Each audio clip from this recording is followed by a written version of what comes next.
Yes guys, समझा बरोबर से? वापिस एक बार, अवेलेबल रहेगा सब्स्टिट्यूट, परफेक्ट सब्स्टिट्यूट है तो इलास्टिक, नहीं है तो इनइलास्टिक। गुड्स के लिए इनइलास्टिक, पर ब्रांड के लिए इलास्टिक। अगर हमारे पास में बजट में, हमारे जो घर का बजट है उसमें इसकी प्रोपोर्शन कम है तो इनइलास्टिक, ज़्यादा है तो इलास्टिक। नीड हमारी लग्जरी है तो इलास्टिक, नेसेसिटी है तो इनइलास्टिक। हमारे पास में डिमांड टाइड अप है तो इनइलास्टिक। ऑटोनोमस है तो इलास्टिक। मल्टीपल यूजेस है उसके तो इलास्टिक। सिंगल यूज है तो इनइलास्टिक। हमारे पास एडजस्ट करने को टाइम पीरियड लॉन्ग है तो इलास्टिक, नहीं तो इनइलास्टिक। बरोबर, ऐसा कुछ अलग अलग मैंने आपको बताया है जो आप कर सकते हो। समझे? पक्की बात। आओ आगे लिखे।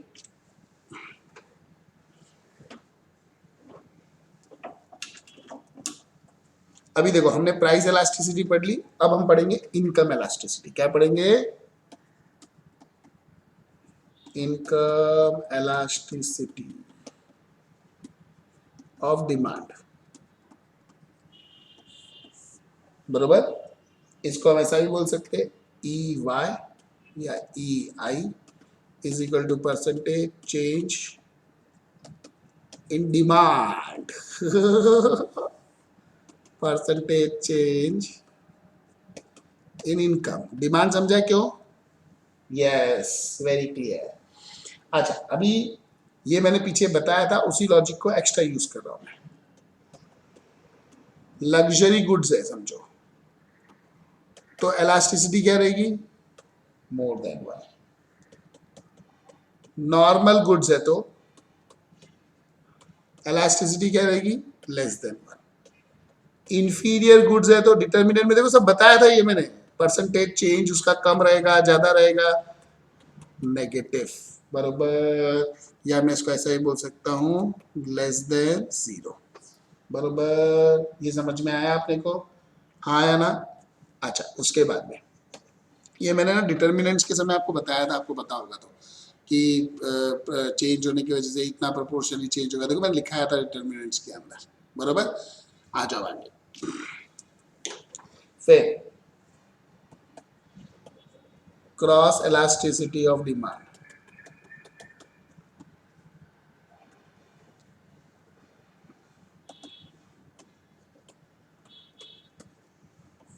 क्रॉस इलास्टिसिटी मतलब क्या होता है? इसको मैं बोल देता हूं E is equal to percentage change in quantity demanded of product Y, और नीचे आएगा percentage change in price of product X। गौर किया जाए इस बात पे, ये X है, ये Y है। बरोबर, दो अलग अलग प्रोडक्ट, मतलब दूसरे प्रोडक्ट की वजह से पहले प्रोडक्ट के अंदर चेंज होगा, तो इसको आप ऐसा भी लिख सकते हो, Q1 Y minus Q2 Y upon Q1 Y plus Q2 Y into P1X plus P2X upon P1X minus P2X। बरोबर, हाँ या ना? ये समझ में आया अपने को? मतलब एक प्रोडक्ट की प्राइस दूसरे प्रोडक्ट की करेक्ट डिमांड। Very clear. जैसे एक एग्जांपल आपको लेके बता देता हूँ, प्राइस और क्वांटिटी।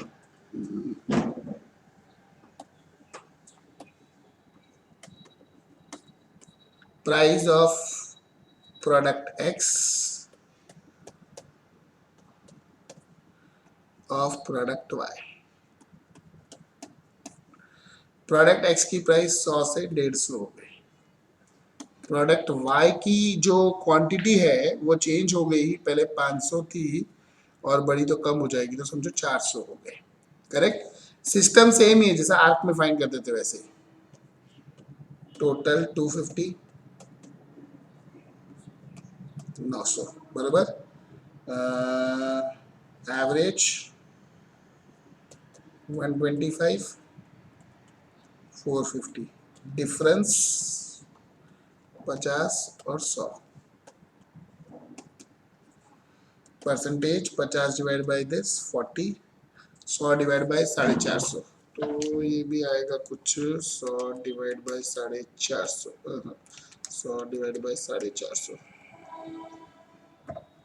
20.2222. तो इलास्टिसिटी कितनी 22.222 अपॉन 40.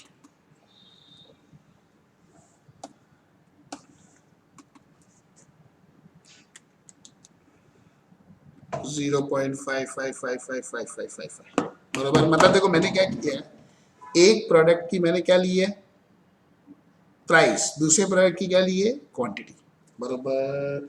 ये समझ में आएगा अपने को, पक्की बात, कोई शक कोई डाउट. अच्छा उसके बाद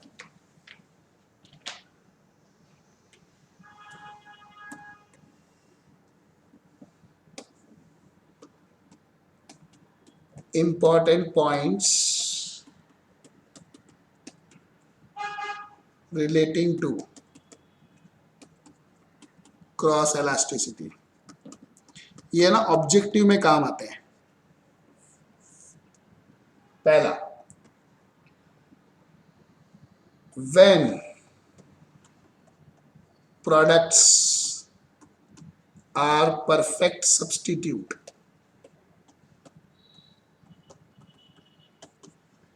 बरोबर, cross elasticity is infinite.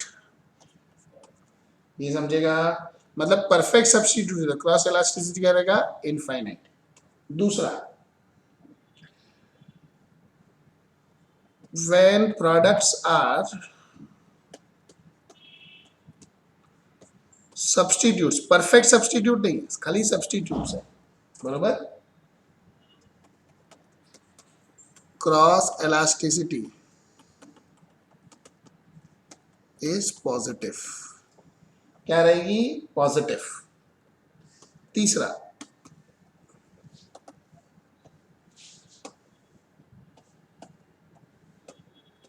when products are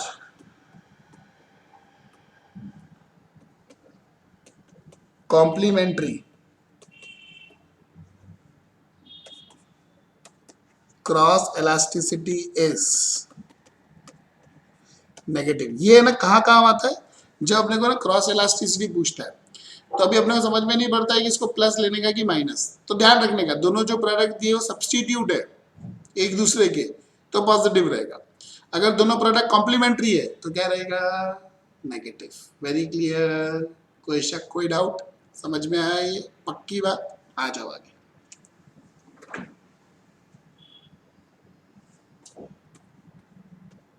when products are unrelated, cross elasticity is 0. क्योंकि अगर दोनों अनरिलेटेड है तो एक की प्राइस चेंज करूंगा दूसरी क्वांटिटी पे इफेक्ट होगा क्यों, होगा ही नहीं. तो क्वांटिटी जीरो हो जाएगी ना ऊपर, यानी percentage change in quantity zero हो जाएगी भले प्राइस चेंज करो. तो समझे बरोबर से. आ जाओ.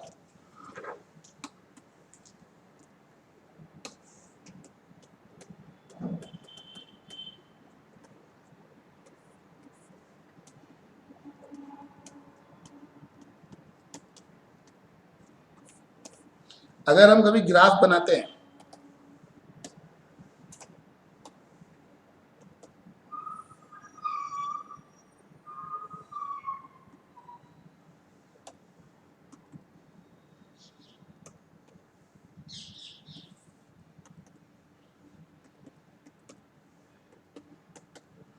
अगर हम ग्राफ बनाते हैं और सब्स्टिट्यूट का ग्राफ बना रहे हैं बरोबर, तो सब्स्टिट्यूट का ग्राफ कुछ ऐसा रहेगा. और अगर कॉम्प्लीमेंट्री का बना रहे हैं, क्योंकि complementary is like similar to our product, बरोबर. अब यहाँ पे क्या आती है, क्वांटिटी, यहाँ पे क्या आता है प्राइस, यहाँ पे क्या आता है क्वांटिटी, यहाँ पे क्या आता है प्राइस। बरोबर समझे? मतलब कॉम्प्लीमेंट्री देखो सिमिलर था, कॉम्प्लीमेंट्री वाले का प्राइस कम हुआ तो उसकी डिमांड बढ़ेगी तो हमारी भी बढ़ेगी, तो सेम नेचर हुआ ना हमारा क्वांटिटी का, इसलिए उसका ग्राफ हमारे जैसा आता है। पर सब्सटीट्यूट में उल्टा होता है कि सब्सटीट्यूट वाले की प्राइस अगर कम होगी तो हमारी डिमांड कम हो जाएगी, चेंज हो जाएगी ना। इसलिए देखो यहाँ पे प्राइस ऑफ, इसको मैं एक्स बोल देता हूँ, quantity of Y, price of X, quantity of Y, दो अलग अलग है। बरोबर, अब देखो इसकी प्राइस कम तो इसकी क्वांटिटी कम सब्स्टिट्यूट में, क्योंकि सब्स्टिट्यूट की प्राइस कम रहेगी तो लोग वो ज्यादा खरीदेंगे, सब्स्टिट्यूट की प्राइस ज्यादा तो हमारी क्वांटिटी ज्यादा। बरोबर, ये ग्राफ समझ में आ रहा है? देखो सब्स्टिट्यूट की प्राइस कम हो गई तो लोग वो ज्यादा खरीदेंगे तो हमारी क्वांटिटी कम हो जाएगी, सब्स्टिट्यूट की प्राइस ज्यादा हो गई तो हमारी क्वांटिटी बढ़ जाएगी क्योंकि लोग वो कम खरीदेंगे। कॉम्प्लीमेंट्री में उल्टा है, जैसे हमारे नॉर्मल प्रोडक्ट के जैसे होता है, हमारी प्राइस कम रहेगी तो लोग ज्यादा खरीदेंगे, हमारी प्राइस ज्यादा रहेगी तो, बरोबर समझे? ग्राफ का मीनिंग समझा आपने को बरोबर से? फिर आता है elasticity of advertisement cost, ये तो टाइम पास है, E is equal to percentage change in quantity upon percentage change in advertisement cost। बरोबर, ये समझ में आया आपने को? पक्की बात, समझेगा ये, सोच लीजिए आप, पक्का? अच्छा, अभी ये चैप्टर के अंदर, ये चैप्टर में जो इंपॉर्टेंट पार्ट था वो मेरा हो गया।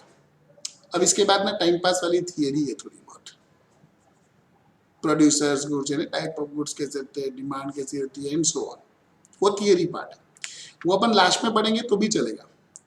पहला अपन इसके जो अपन ने पढ़ा इसके ऊपर सम्स करना चाहिए अपन, तो पहले आप ये जो है ये कॉपी कर लो जो मैंने अभी लिखा ताकि आपको समझे ये।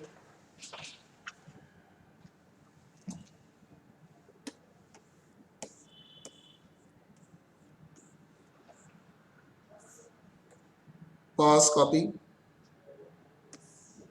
Pause copy, pause copy, pause copy, pause copy, pause copy. पहले ये जो है ये अच्छे से पढ़ के इसके सम्स करने हैं, बरोबर? तो मैं इसके सम्स आपको बता देता हूँ कौन से आपके काम के सम्स है, तो आप चाहिए तो नंबरिंग लिख सकते हो, बरोबर? एक मिनट यहीं रुक जाओ, मैं आपको बता देता हूँ कौन से सम्स है जो आप कर सकते हो।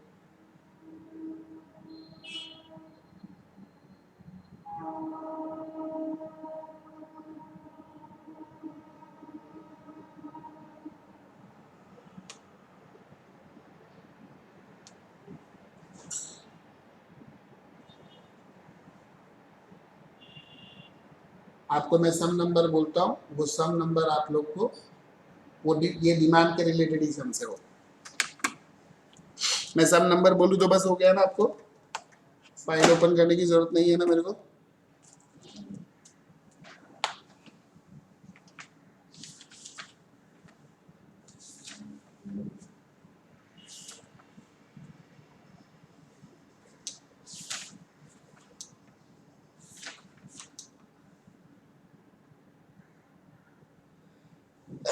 एक्सक्यूज,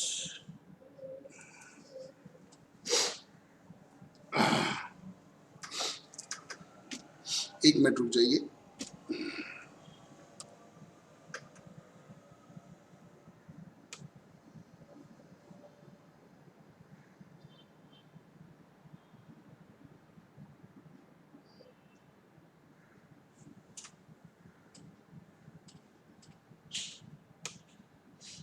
लिखते जाओ क्वेश्चन। देखो क्वेश्चन 1 वो डिमांड का है, बरोबर? फिर क्वेश्चन 2 डिमांड का है,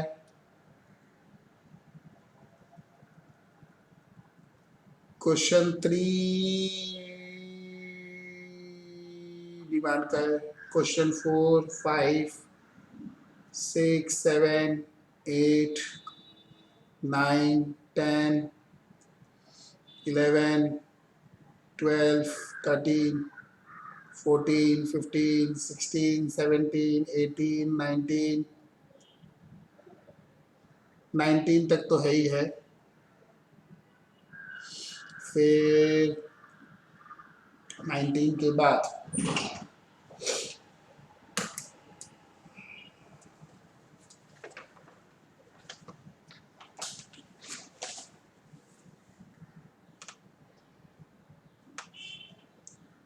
1 to 19 के बाद 20 वाला नहीं है, 21 वाला है।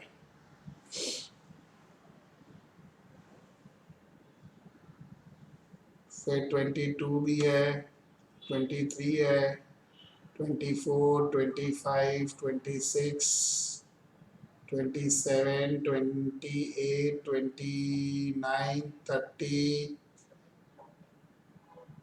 31, 32, 33, 33 तक है। फिर 34 से नहीं है।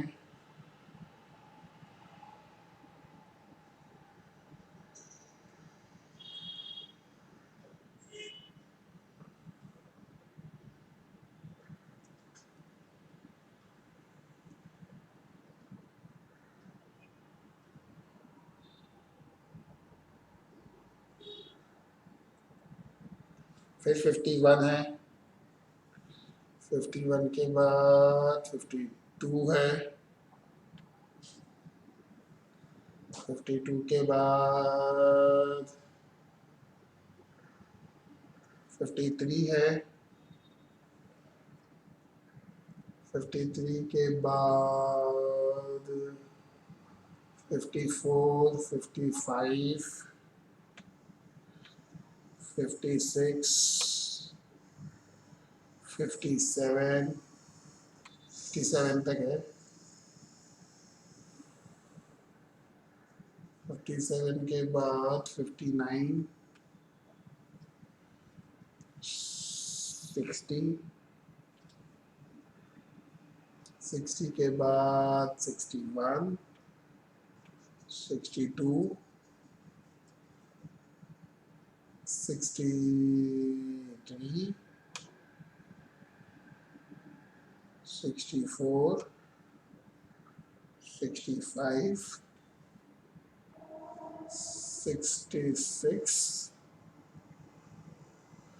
67, 68, 69, 70, 70 तक है। 71 का सप्लाई है, 72 सप्लाई, 73, 4, 5, 77,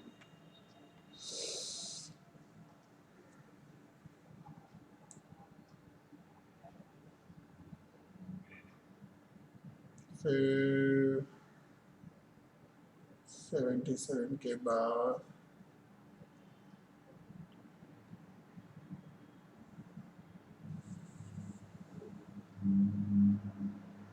77 के बाद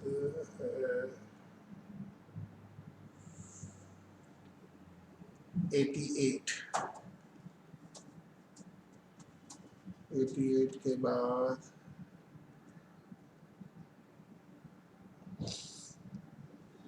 91, 91 के बाद 93, 94, फिर 94 के बाद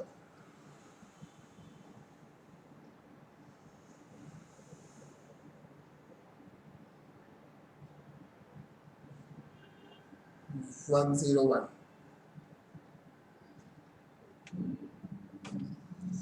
101 के बाद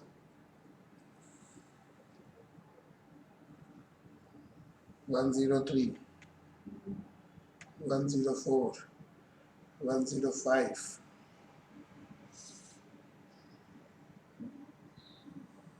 105 के बाद 106, 107,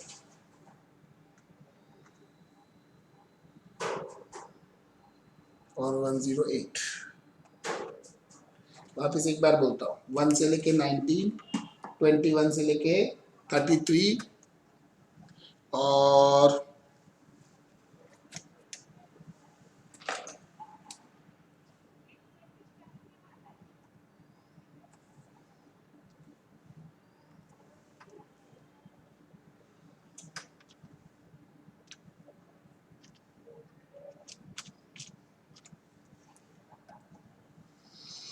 1 से लेके 19, 21 से 33, फिर 51 से लेके 6, 51, 53, 55, 57, 58 नहीं है खाली, 9, 60, 61, 62, 63, 68, 69, 70, 51 से लेके 70, लेकिन 58 को छोड़ के, बराबर। फिर 77 है, फिर 88 है, फिर 91 है, 93 है, 94 है, फिर 101 से लेके, नहीं अलग लेके बोला, 101, 103, 104, 105, 106, 107, 108। वापिस बोलूँ, 101, 103, 104, 105, 106, 107, यानी 101 से लेके 7 तक, 8 तक, 2 छोड़ के, 101 से लेके 108 तक, 102 छोड़ के, बरोबर। क्लियर? ये सब डिमांड के आप कर सकते हो, ये सब आपको करके आना है, बरोबर। तो नेक्स्ट लेक्चर में ये सब अच्छे से सम्स ट्राई करके आना, ताकि मैं सॉल्व करूँ तो आपको समझ में आए। क्लियर? पक्की बात। तो मिलेंगे नेक्स्ट लेक्चर में। सी यू, बाय बाय, टाटा। अच्छे से पढ़ के आना, लिख के आना, और इसकी जो पीछे की डिमांड वाली जो थियरी है दूसरी टाइप वाली, वो बाद में लिखूंगा आपको, बरोबर। मिलते हैं नेक्स्ट लेक्चर में। अच्छे से समझा, अच्छे से प्रैक्टिस करना।